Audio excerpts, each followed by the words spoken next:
Hello everyone and welcome to class. My name is Dr. Nicole McLaughlin and this is just a quick video to help you get acclimated to our classroom and for you to get to know me a little bit.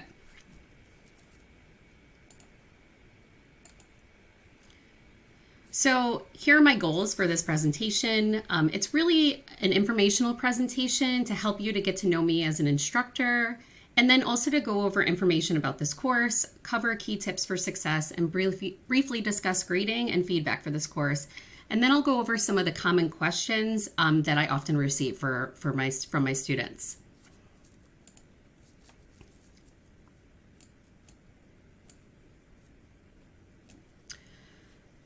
So here's just a little bit about me so you can get to know me and not only put a face with a name, but also to understand who I am a little bit as a person and not just your instructor. I live in Liverpool, New York, which is a suburb of Syracuse. Not that many people know about it. They think that New York is basically New York City, but there's a whole other part to the States.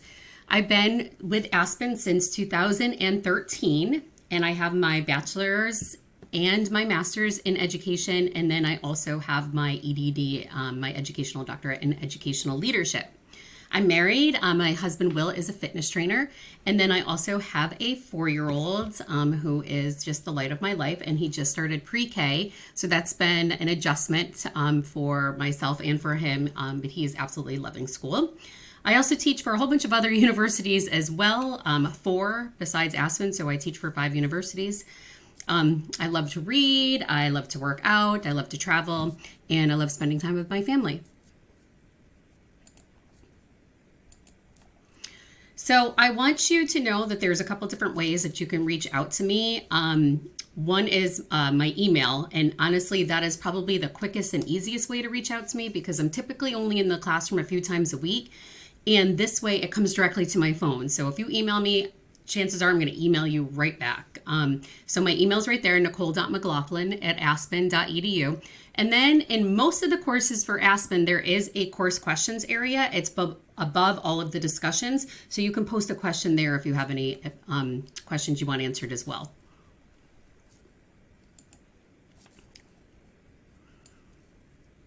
So here are some general tips for success in the course.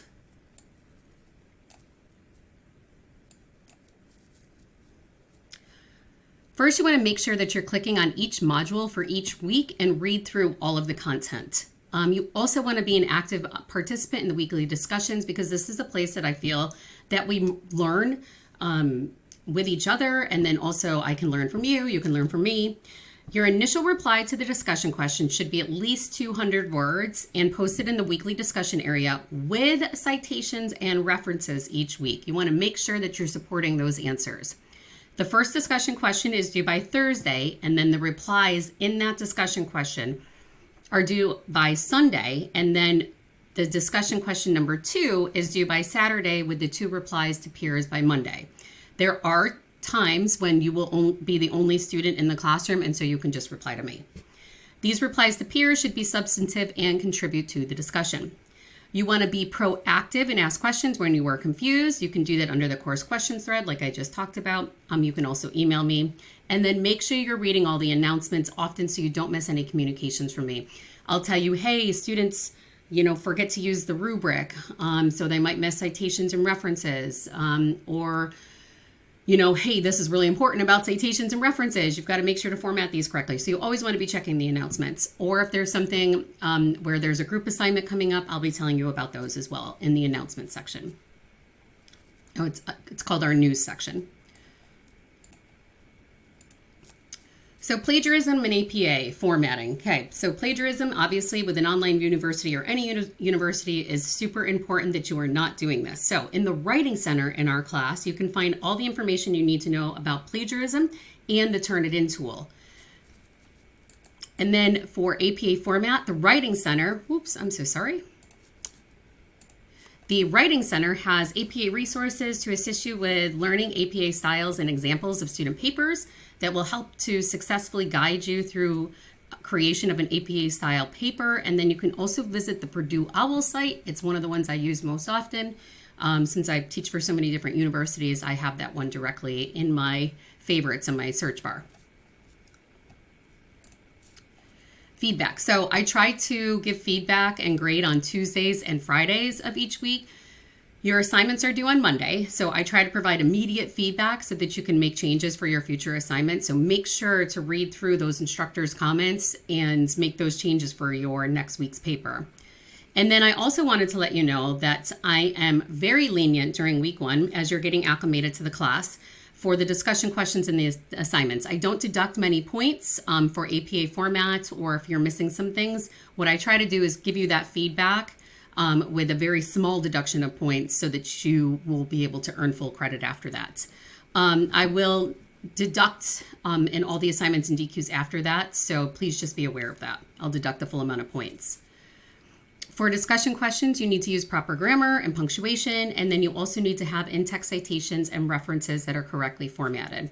And then the assignments, you're going to need to make sure you're following APA format and with a correct cover page, introduction, headings that represent the different topics discussed, correctly formatted in-text citations, a conclusion, and a correctly formatted reference page. So here's just a few questions that a lot of students will ask me. So what is the late policy? The late policy is 10% deduction for late DQs and assignments. DQs are the discussion questions. You need to answer the DQs and reply to peers on time because it is relevant for that week. I do not accept replies once the week is closed. So if you answer the discussion question and forgot to post replies to peers, then those are done. I don't give the points for those after that week is closed. How do I fit classes into my busy schedule? Many of you have full-time positions, you have children, you are a mother, a daughter, a son, a brother, a sister. So it can be very difficult to figure out how to fit the time. But what's really great about online courses is you can attend class during your free hours of the day, whether it's after you put your kids to bed, while you're at soccer practice, during your lunch, in the waiting rooms, whatever it is you're doing, whenever time you find is the right time. So if you ever find, though, too, that there are times when there's too much to juggle, I want you to reach out to me and just let me know so that I can work with you. So what if I need more time? Oh, I'm sorry. I missed this one, sorry. What happens if there's a natural disaster? Well, so extensions obviously would often be granted as a result of natural disasters. And I'm just thinking right now about Hurricane Ian. And I had a few students who were affected by that. So we just make sure to give them more time because the university will monitor for those situations, okay?